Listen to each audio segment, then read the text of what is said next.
So hey guys, how's it going on? Welcome back to a brand new episode on the channel, and today in this episode we are going to cover reactjs. So I hope you have covered the previous episodes in which we have covered HTML, CSS, JavaScript, and also build a to-do list to enhance our skills in these three topics or three technologies. And today we are going to cover reactjs. Now, first of all, I would like to tell you that reactjs is currently the most trending library or framework you can say, which is like almost used by all the new startups, all the new developers. React.js is like totally in trending. So, what is React.js before we get started? So, React is a JavaScript library which is used for making web and native user interfaces. Now, React is a library. It's not actually a framework. There is a basic difference between a library and framework. A library is something which compiles everything. I mean, which provides you a library for everything, in which you can use various things at a single place. And the framework is a thing where all the features are included in the framework itself. You just need to import from the framework itself and use them. But whereas in library, you have to import them from outside the library from various things, and then you have to use them. That's the major difference between a library and a framework. So React is a JavaScript library which you can use for building cool user interfaces like this. And you can say something like this: you can build various components which are used in here. It is developed and maintained by Meta. Previously it was known as Facebook, you all know that.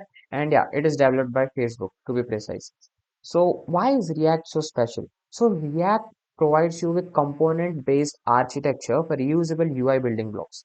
Now what do you mean by this component based architecture?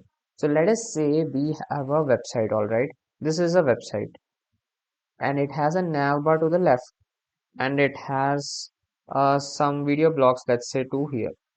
Assume the user interface of YouTube. All right, these are four videos which are in your home feed, and the left one, this is the navbar.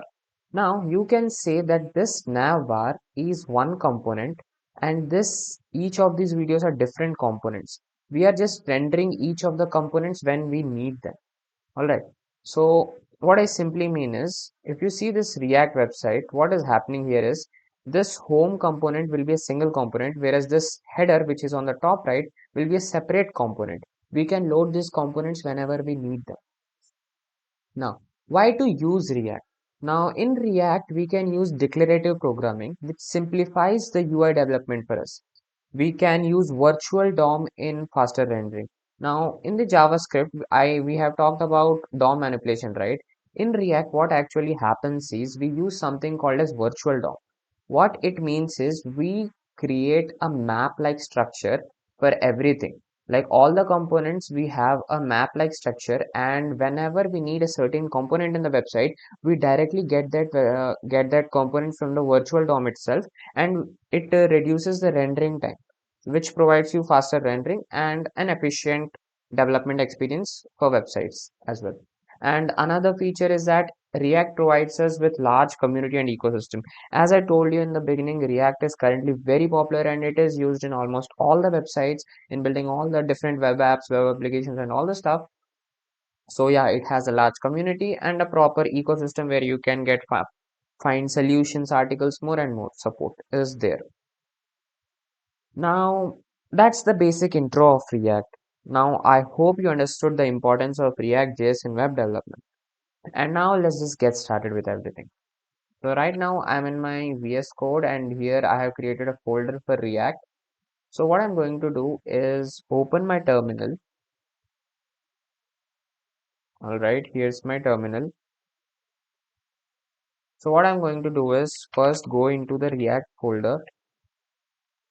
So right now I am in React folder, all right.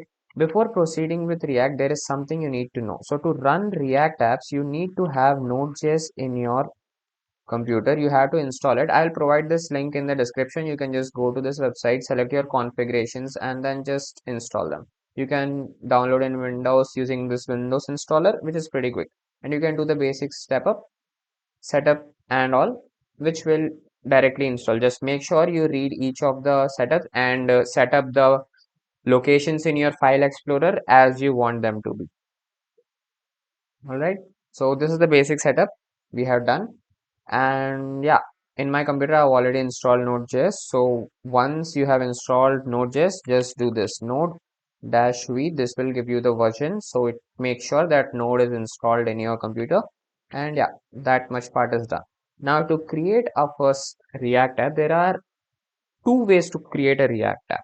So first of all, let's go with the conventional or the basic method. So the command is, let's say, npx create react app, and then you give the app name. So I'll say my app. This is my React app name. So if I hit enter, this will start creating my React app. So it will create another folder called my app, within which it will import all its required modules for the basic setup and all.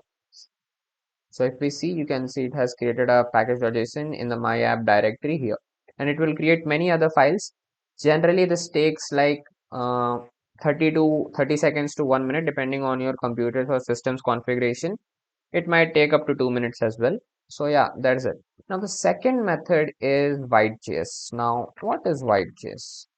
So if we go here, Vite.js is also for the web. You can build React apps using Vite.js as well. Now, generally, Vite.js is faster because it uses ES modules, whereas in the npx command, or you can say the create react app command, it uses webpack. So in Vite.js, the bundling is faster. I know the all these terms are going over a little too much for you guys. So yeah, let's keep it simple. So this way, just assume this thing is going to take it slow. Whereas if we use Vite.js, I will show you how to use Vite.js as well to create your React app. It's generally faster and more efficient. So I prefer using Vite.js over create React app. So once this is done, we will start creating a Vite app using like a React app using Vite.js. All right. So guys, as you can see, my React app is completely prepared. And now, before we proceed, I want to tell you that there might be some basic errors about versions and some basic warnings, but at the end, it's almost fine if this is like completed.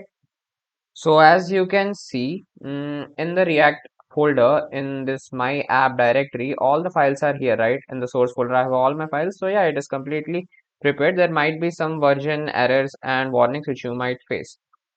Now it took me something like 35 to 40 seconds for this complete installation. Now let's see how we can use Vite.js to create another application. All right, another React app, I mean. So right now I opened up a new terminal, and let's just do cd react again. And right now I'm in this React directory, and if I go to this website, I will link this in the description. You can check it out. So what you have to do is they will give us a direct command. So if you use this, what happens is we have to use TypeScript. Now it will create a TypeScript version of React. Now what is TypeScript? Let me give you a brief description. TypeScript is a language which is derived from JavaScript itself.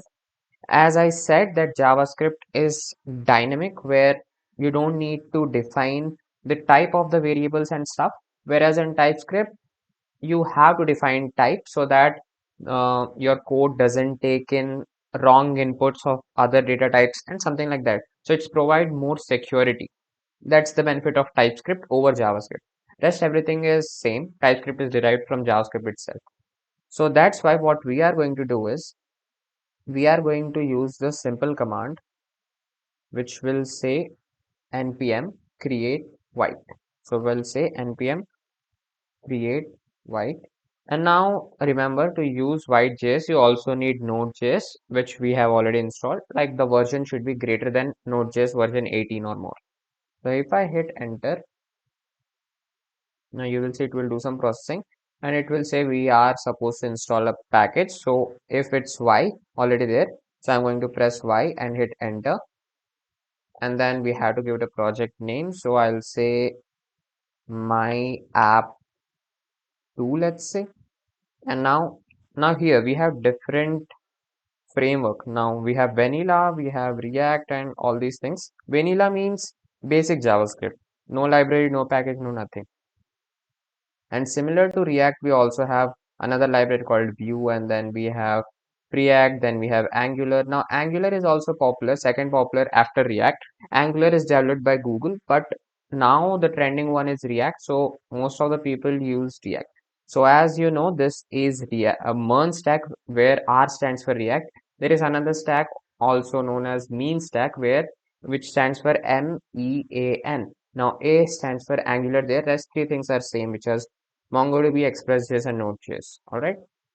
So we are going to use React. So take the arrow to React and click enter. And here we don't need TypeScript. For now, we only need JavaScript. So I'm gonna bring it to JavaScript and hit enter. And now my white app is ready. Now see how quick it is. And if I go to the React directory, you can see my app and you can see my app too. So we have both these things. So let's run both of them. So in this terminal, we have this. Now to start this, what we have to say, now I will start both of them and show you how fast Vite.js is compared to create React app. So right now I am doing for create React app. So let's just start this. I'll type npm start and hit enter and this will open a new window. Now I got some errors. So the error states that I need to install new npm. So what we have to do is I'll simply say npm install. We have to do npm install npm at the rate latest. What it will do is it will install the latest version of npm into our machine and it will do the stuff. So as you can see, it also gave us this command itself. We can just copy paste that command for errors like these. So now as you can see, the npm update is complete and now what we have to do is let's run the npm start command again. And let's see if it's working fine right now. No, we still have an error. My bad, guys. To start this React app, what we actually need to do is first we need to go into the directory of this my app. So what we have to do is cd my app, and now if we do npm start, it will work fine. So how do you identify errors like this is that it said that there is no start script. So there is nothing in this React such as start script. It is actually in this React folder, right? In this app folder. So yeah, so now you can see it is starting. It will take a few seconds and yeah, you can see a new window opening in your browser. It will automatically load up. All right. I'm ignore this problem for right now. So wait, about web vitals. Let me see this one.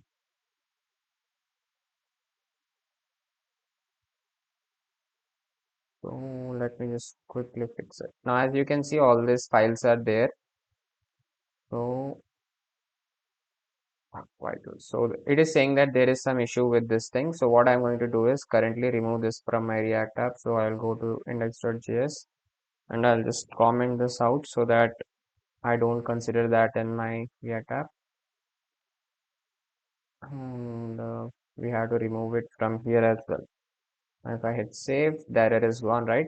So it's not that important for basic rendering. So yeah, we are good. So this is how the basic React app looks like. It we have a basic animation. The code for this is in the app.js file. This is a link which takes you to react.js. If I click on it, you see it takes us back to this website. And similarly, you have an image logo where you have an animation and stuff. And the basic CSS in the app.css file. And as you can see, here is all. And next.css also contains some basic setting. This is the default, all the stuff React provides us with. Like you can say default code snippet. Now let's try running the Vite.js version. All right, now let me close this. Let me hide this, my app. And now let's go to my app too. So if I open up terminal again and come here, similarly here also we have to do cd my app 2. We go into that folder and then what we do is then we simply say npm install. Now, as you see, when we use the create React app, it automatically installed all the bundles it required, like all the packages it required. But whereas Vite.js is just created the package.json, the basic setup, it didn't get any node modules. Now, within this node module folders, all our packages exist, which we are going to use in a React app. So my app 2, which is the Vite.js version, didn't install it already. So we use this command npm install to install all the required packages. Now, how does it know which packages to install? So here we have something called as package.json where all the packages are listed like this. So when you run npm install, after you clone any GitHub repository or anything like that, you just run npm install to install all those node modules. All right. So that is how you use it. Now after this, for Vite.js, we run the command npm run dev instead of npm start, and this will start the React server again in the same way. So if we go to this link, let me just copy it, and if I paste it in my browser, you can see we should have our Vite app. So here, Vite plus React, this is the basic setup for here. Now, as you can see, edit source slash app.jsx, if we see it, source app.jsx. Now here we can do. This is all good, right? So that is how Vite.js works. If we click on it, now this is the basic setup Vite provides as well. Now, as I already said, Vite is generally faster and efficient than Create React app. So we are going to use Vite.js itself. There is no major difference in the code. Everything is almost same. So yeah, we will just stop the React app for now and proceed with the Vite.js version itself. All right. So I'm going to now, to stop the compilation, what you have to do is press Control C twice and it will close. Now, if I reload this, you will see an error like it doesn't exist or something like that. Yeah, the site can't be reached. All right. So yeah, that is the error. Now let's close these tabs.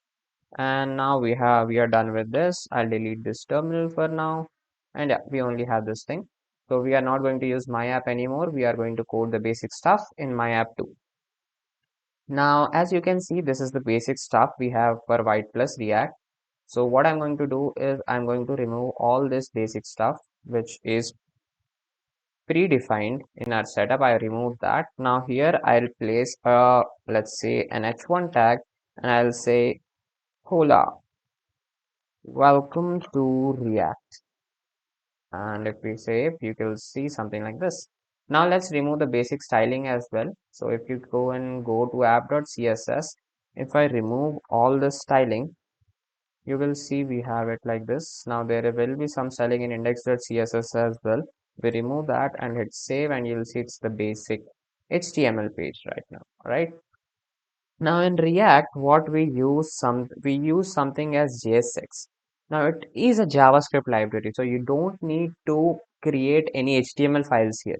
There is only one HTML file which is in the public directory. All right, just give me a second. In Create React app, it is in the public directory index.html, whereas in Vite.js it exists in here, like in the main directory itself. Now, all our React code, which we add in via the source folder using app.jsx, goes into this dev ID root. This is the major route into which all the code goes. Now, if you need to do any SEO optimization like metadata and title and stuff, you can change it here. Now, as you can see here, it is Vite plus React. What I'm going to do is, let's say React tutorial. And if I hit save, you will see React tutorial on top. Now, it will auto refresh and auto modify all the changes you do in the code. It will reflect it automatically here. All right. Now, this is index.html. And yeah, that is it. And now this is the main app.jsx. Now, let's remove this for now. We don't need any of these. So let's just now talking about JSX. Now JSX means JavaScript and XML. So we here in React we don't write HTML. Instead we write JSX. So JSX is like a mixture of HTML and JavaScript. So let's keep it like that. It's majorly HTML. You just consider it's totally HTML. Just a few basic changes in it. You will understand more about it as we go into this video more and more. All right. Now let's just consider some basics. All right. Now let's say JSX is something like an HTML inside JavaScript. So like this is H1. We can use other tags as well. Let's say P, and let's say this is a paragraph. And if I hit save, you'll see this is a paragraph. Similarly, you have all other tags which you use in HTML. Let us say an input tag, type text. If I hit save, you'll see an input tag. Like this, you can use all the other. Now, we can say something like as components. Now, as I said previously, React uses components. Now, what are components? All right. Now in this source folder, I'm going to create a new folder, let's say components, which will store all our components. All right. So here I am going to say components. I'm going to create a new file. Let us say I want to create a header component. So I'll say header.jsx. All right. Now what we do is before we proceed, I am going to tell you a shortcut. So if we go to the extensions and install an extension called, let me find it, this one JavaScript. Just let me check it once. If I search for React, okay, you have to install this module ES7 plus ES7 plus React Redux React Native snippets. I will give the link in the description. You can check it out there. Just install this extension. This will provide you some basic snippets which we'll generally use for faster coding. So if I say RFCE and hit enter, you will get the basic syntax right now. If I hit save, this is fine. Now this happened because of that extension itself. All right, now this is header and let's give an h1 here. Let us say this is a header. And similar to header, let's create a footer as well. So I'm going to say, let's say footer.jsx and hit enter. Again, I'll say RFCE and hit enter, you will see footer. And if I add another h1, let's say h1, this is footer. All right. Now what I need to do is I need to show both these components in the app.jsx. Now, currently app.jsx contains nothing, it's blank. So I need this header.jsx and footer.jsx component in my app.js. So what I'm going to do is I'll create a div, and inside this div I am going to call this header component. So to call this header component, now this component is like a new element which we created. All right, so I'm going to first import it. So before using it we have to import it. So we'll say import. Now here you can see the name is header. We are exporting it as header. So what we do is import header from dot slash components slash header. Now this is the location of it. Now we have imported the header. Now if we say header like this and close it like this, now if we hit save, you will see this is a header is here. If I change something in here, let's say this is header 2. And if I hit save, you'll see this is automatically updated. Similarly, we can do for footer as well. So now as we have installed those modules and some basic extensions, if I say footer, reactjs, I mean the VS Code will automatically import for us by giving the suggestion. If we hit save now, you should see. Let's just remove these things as we are using div.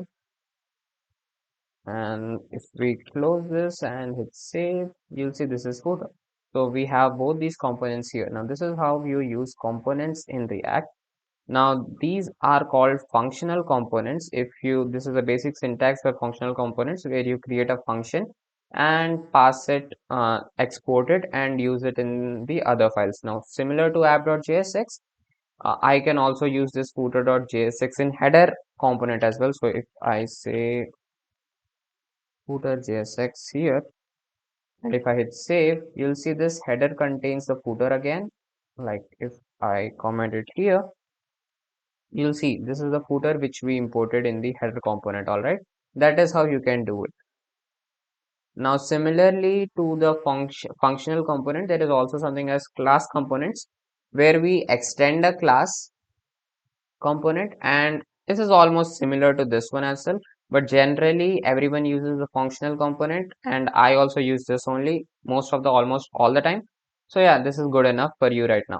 All right, if we hit save, remove this footer for now. Coming to the next thing, we have to talk about something called as props. All right. So now let us say, let's create another component. Let's say within the components folder, I'll say something as user data.jsx. Now guys, remember there is a particular convention of naming your files. The first letter should always be capital, and if you have two different words, you should combine them like this in this format, camel case. And if I hit enter, now that is a basic thing which you should know as a developer. All right. Now we have this user data. So here I'll add a p tag and let's say that we have my name is Ashish, right?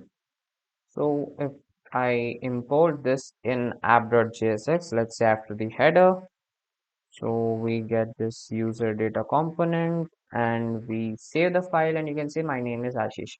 What if I want to show the name of the user who is currently logged in, not my name which is hard coded in here. I want to show the name of a user who is currently logged in. So right now this application is simple, so we are not logging in or anything. So, but when we create a full stack application which has login and all the stuff, what we do is first when the website loads, we check for the login data.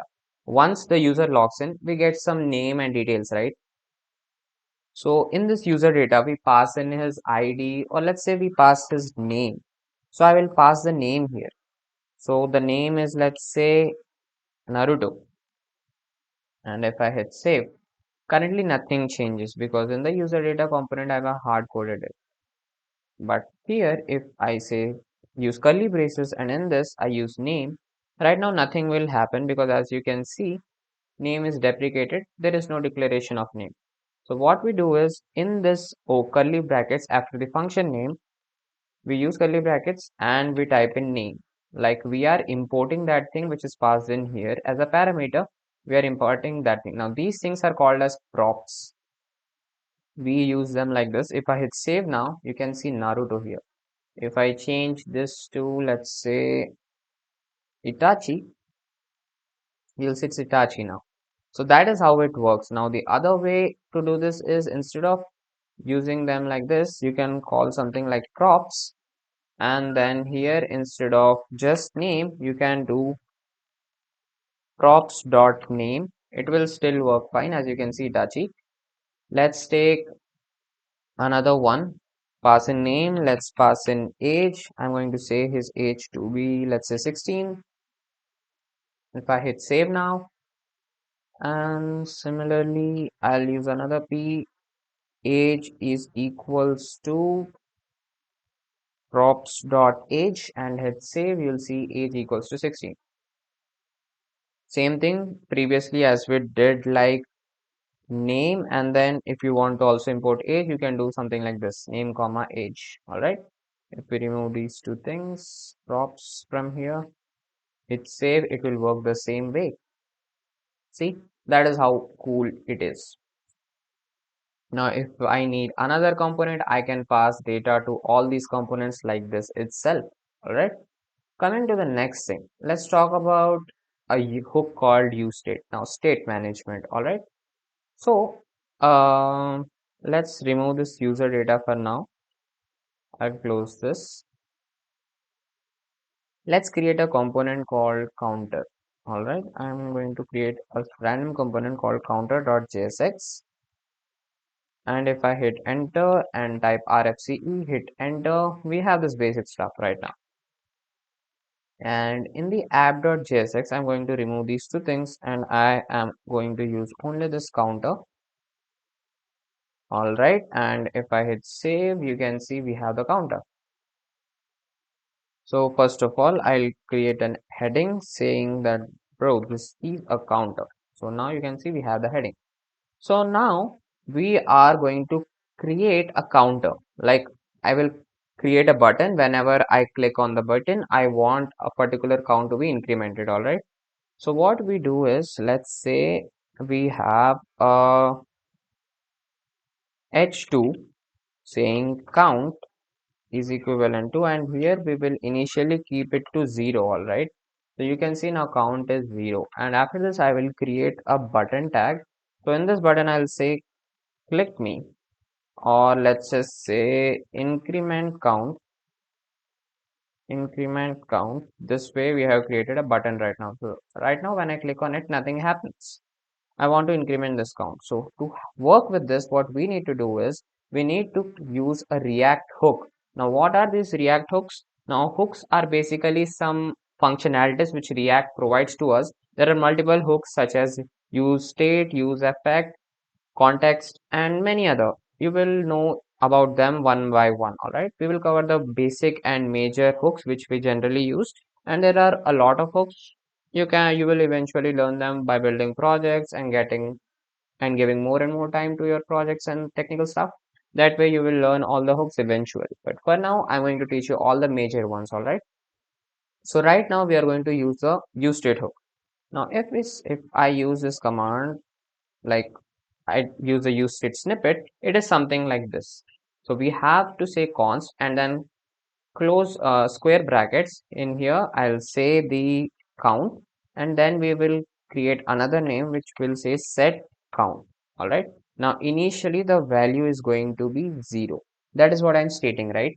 This has a variable name count and we have another variable name set count. Now actually the set count is a function which is used to change the value of this count variable, and this thing is the default value of the count variable. That is what is happening.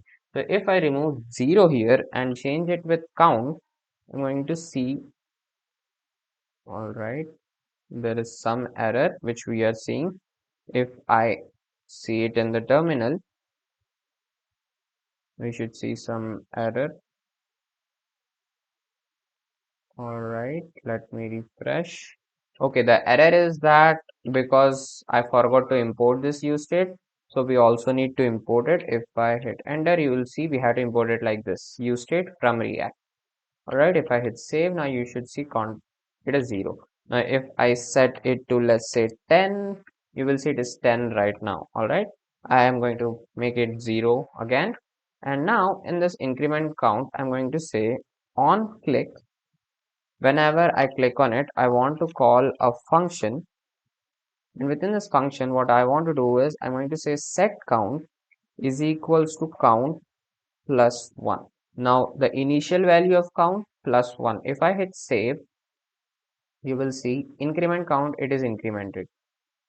Right. Similarly, if you want to decrement it, I'll do minus. Initially it will be 0. It will be decremented. Now let's make it plus. Let's create two buttons. One for incrementing and one for decrementing. Alright, I'll copy this. And after this, I will paste it. Here I will decrement it. And here increment count, let's make it decrement. And if I hit save, you have two buttons, one for decrementing, one for incrementing. So this is how it works. Now instead of giving the functions here, you can also define some functions here. Let me show that. So let's just say const increment count is equals to this, and then what we say is set count is equals to count plus 1. So instead of this function, instead of calling this, what we can do is we'll simply call increment count. And if I hit save, it will still work the same. You'll see, we can do either this way or we can do either this way. Both are fine. So now this is how you use useState hook. You can use useState hook to maintain user, the current user, what the user is searching for, and even more things. Now let's talk about event handling. Now, within event handling, what we do is, let us say within the app.js, I'm currently removing the counter. Let's just remove all these things for now. And what I'm going to do is, within the app.js, I'm going to create a button. Now, this is a button which will have some text, let's say, click me. All right. I have this button which says click me. Currently, nothing happens even if I click it. So what we are going to do is let's create a function which does something when this button is clicked. So within here, I'll create a function. So let's say function handle click, I'll call it. And let's just say instead of console log, let's just say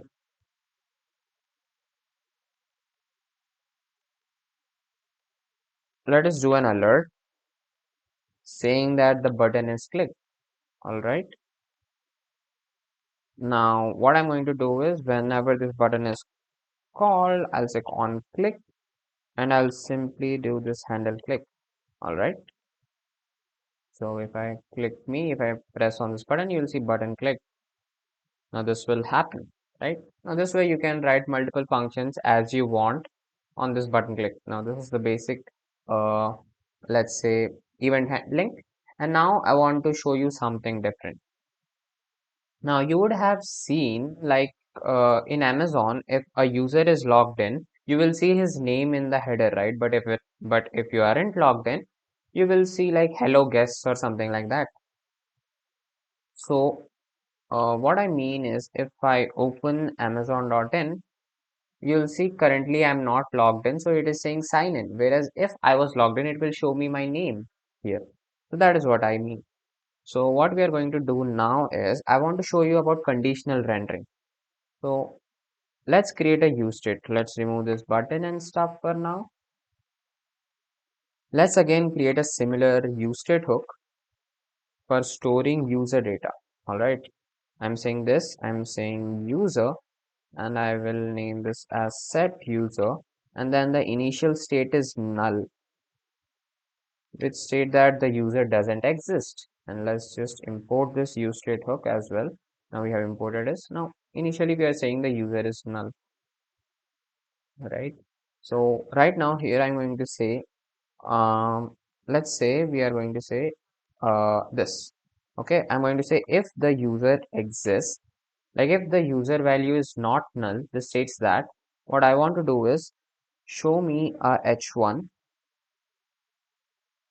give me an h1, and we will say hello and then the user. Let us say this user will be some string, all right, which will be his name. But if this is not the case, if the user doesn't exist or is null, we are going to say hello guest. That is all. If I hit save, initially you will see hello guest because it is null. But if I change it to, let's say, Ashish, and if I hit save, you'll see hello Ashish. That is what I mean. Now, let's create a button, let's say, below it, which will say something like login. Now, after login, I get in some username. So what I'm going to say is, whenever I click on this button, what I want to do is I want to set a user. So I will just simply say set user. I'm logging in, so I will set a name for it. So let's say I'll set it to be Naruto. All right. I'll hit save. So initially, let's make it null. So right now you will see we have guest. Once I log in the user, I will have user's name, which I will show right here. All right, that is how conditional rendering works. Like if I have a user, show user data. If I don't have a user, show hello guest. This way, what you can do is if you have user data, you can show the dashboard of a website as your requirement. But if you don't have a user, you can show the login page where he can log in or register, something like that. That is how we generally use this thing. All right. Now let's talk about lists and keys. So let's remove this for now. Now what we are going to do is, let us say we have an array of numbers. Let's say const nums is equals to 1, 2, 3, and then we have 4 and 5. All right, this is an array of nums 1 to 5. Now what I want to do is I want to loop through all the elements and show them one by one here. So what I'm going to do is, let's say we have this h1 saying numbers. After this, I want to show each of these numbers as a list item. So what we are going to do is, just give me a second. All right. So what we are going to do is, we are going to say, we are going to create an unordered list in which we will add each of these numbers as a this. So what we are going to do is we are going to use curly braces within which we'll call the variable name nums and dot map. And in this map function, we will take two variables, the element and the index. Now, what does this mean? I will tell you. Now, this will return an li tag.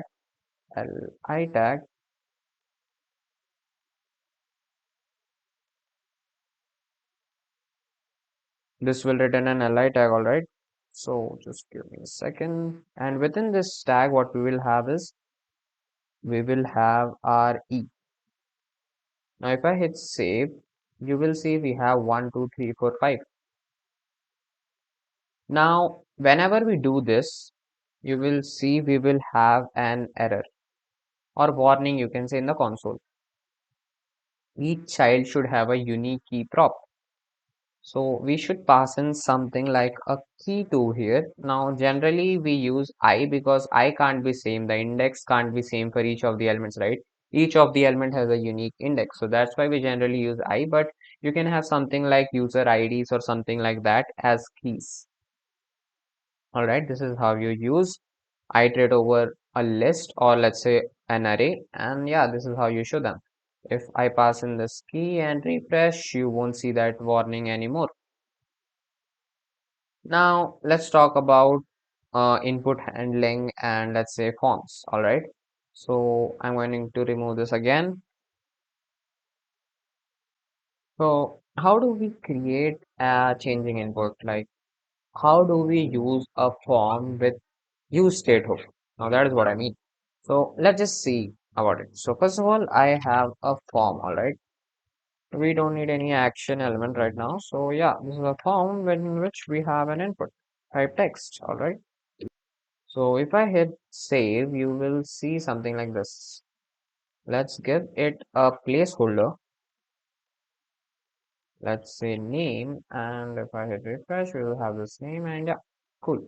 Now this much part is fine now, but I want to send this data. Like I want to store the value of this input in some variable which I can pass into some another function, something like that. All right. So what we have to do in that case, like I can't store this thing, right?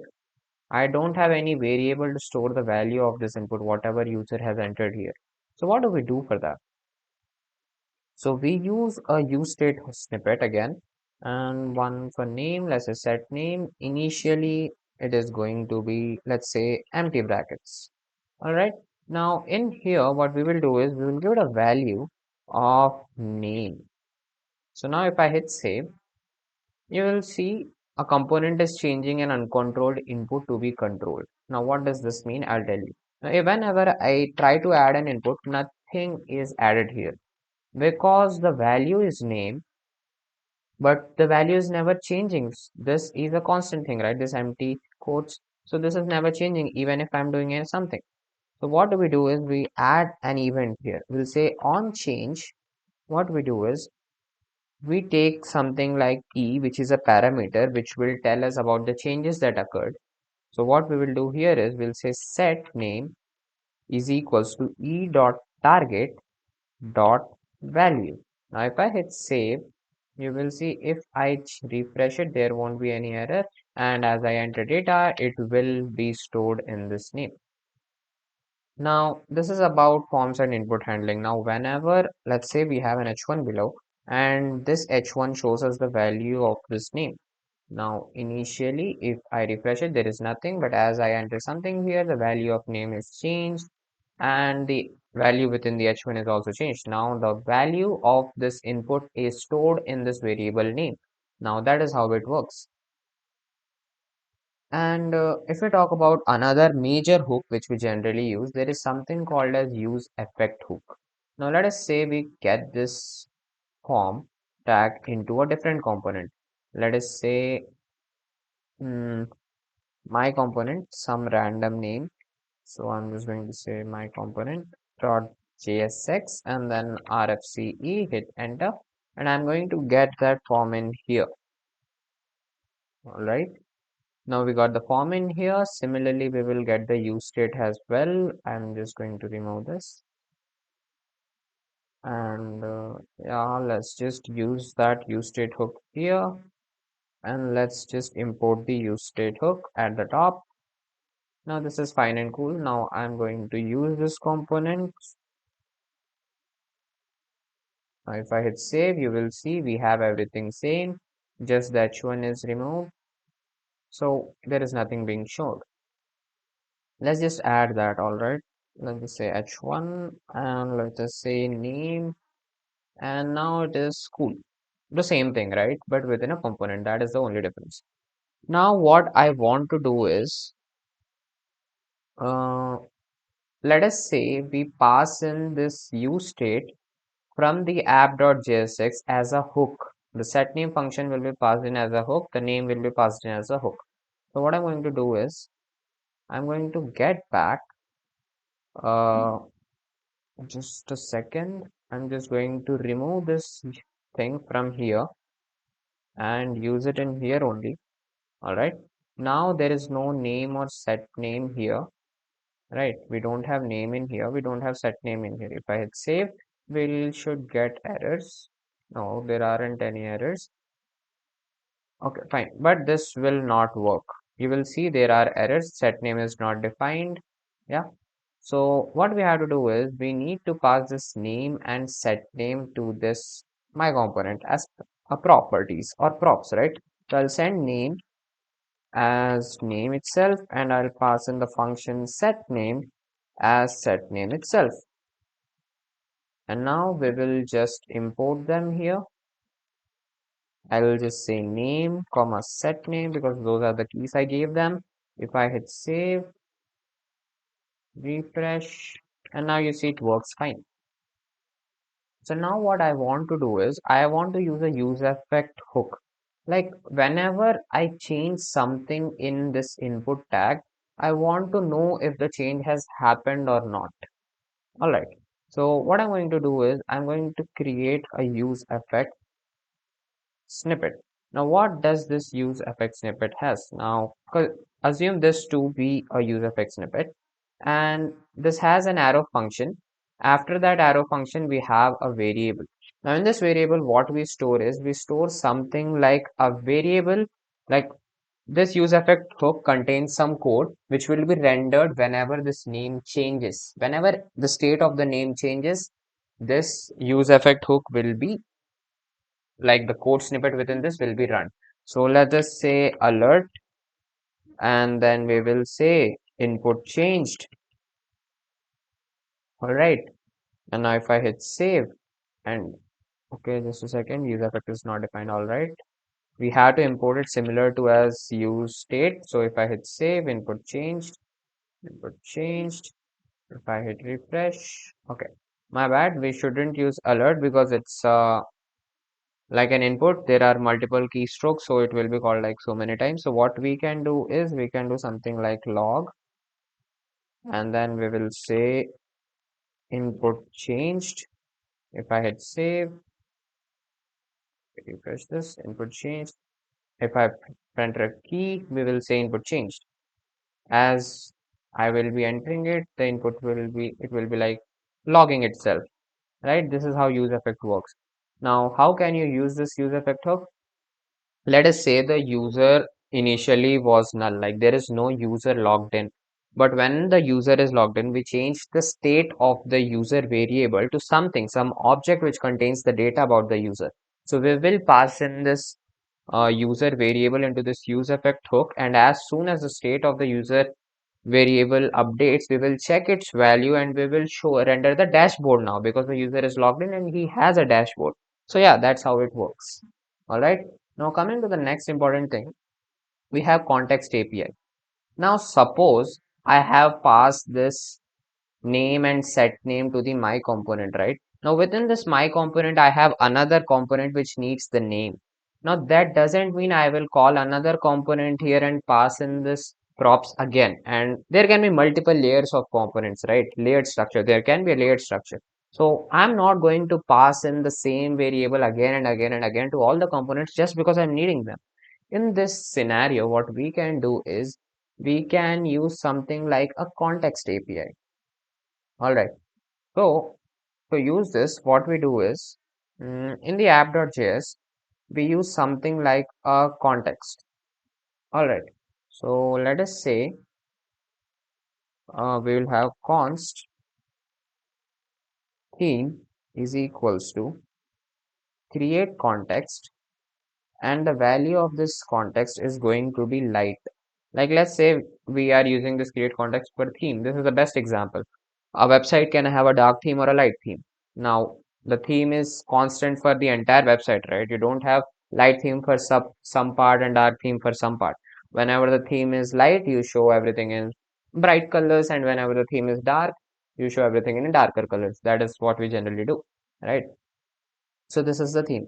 Now within this, what we do is with the app.jsx is the main file, right, where everything exists.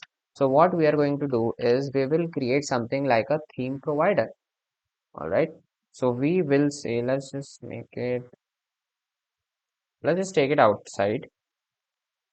And here we'll say theme. It is a context. So I'll just say theme context to keep the names proper, theme context. And now what we need to do is let us say a theme context. Now each context has a provider. We'll say dot provider. The provider will have a value. Now this value can be a use state as well. So initially we are passing in dark theme. All right, initial theme is dark theme. Now this will now we close this. Now within this we pass in a component again. So let us say we pass in the header component again. All right, and let's just import that header. Mm. We imported the header component, and now you can see we have this header, right? Now within this header, let's just try importing this. All right. So as you can see, what we did is we created a theme context using create context. Initially the theme is light. All right. Or let's say, let's make it dark. The context is dark, so the value is dark. All right. So what we do next is we go into the header and we want to show the theme context here as a P, right? So if I refresh, I'm getting an error. The requested module does not provide an export. So there is no theme context which is exported. So what we do is we add here, let's say export const theme context. Now it is exported. Now we don't have that error, right? So now what we do is we can't directly type theme context like this. First, we need to get its value. So how do we get its value? So we'll say something like const value is equals to, we have to say use context. So just my bad. We will say use context. We import this and we get the context of the theme context. And then we type value here and then we can access the value. Now you can see it is dark.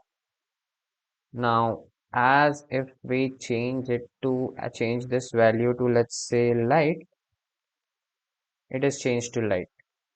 Now, whenever we change something like after a button click from theme, you just change this context of this thing and then you can change it as well.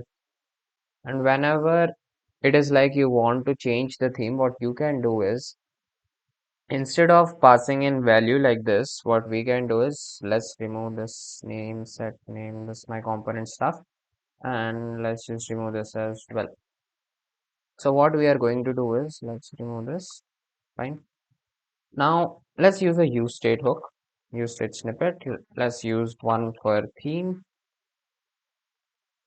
So this is theme. Initially, I will keep a light theme, and let's just make this empty for now. It doesn't matter. We just keep it empty.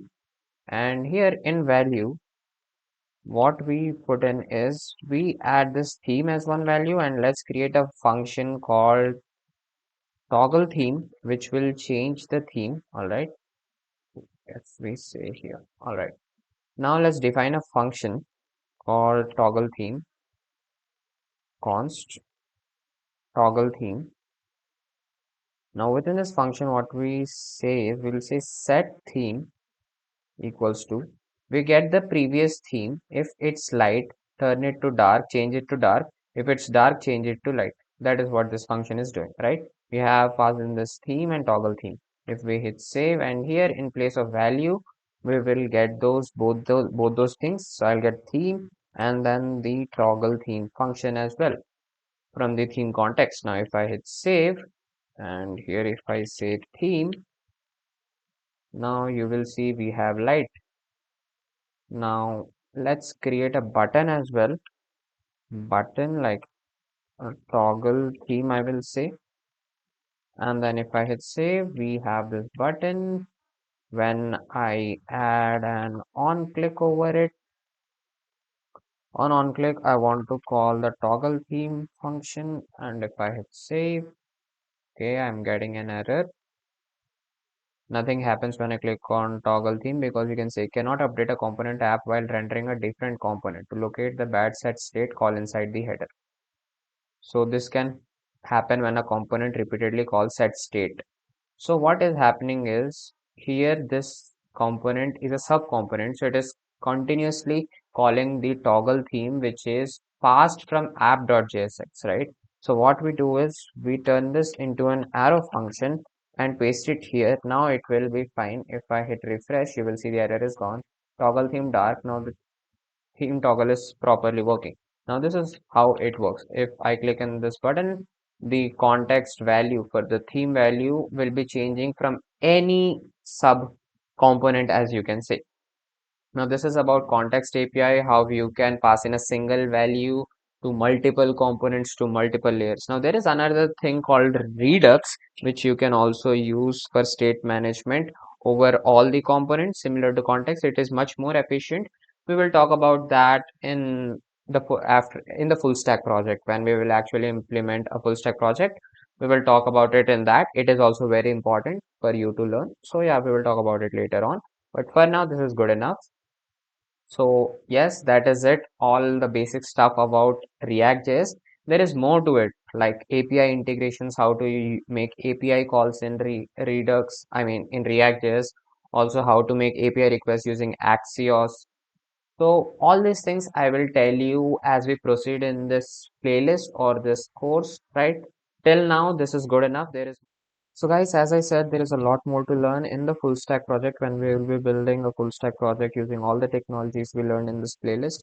In that episode itself, I will tell you about a lot of things. So keep a little patience and don't worry about anything. We have covered the basics and slowly I'll take you to a level where you can build your own project. So with that, that's it for this session. I'll meet you in the next session where we will be covering about MongoDB and after that we will learn about some backend stuff. So that is it for this video. Meet you guys again in the next one. Until then, bye bye.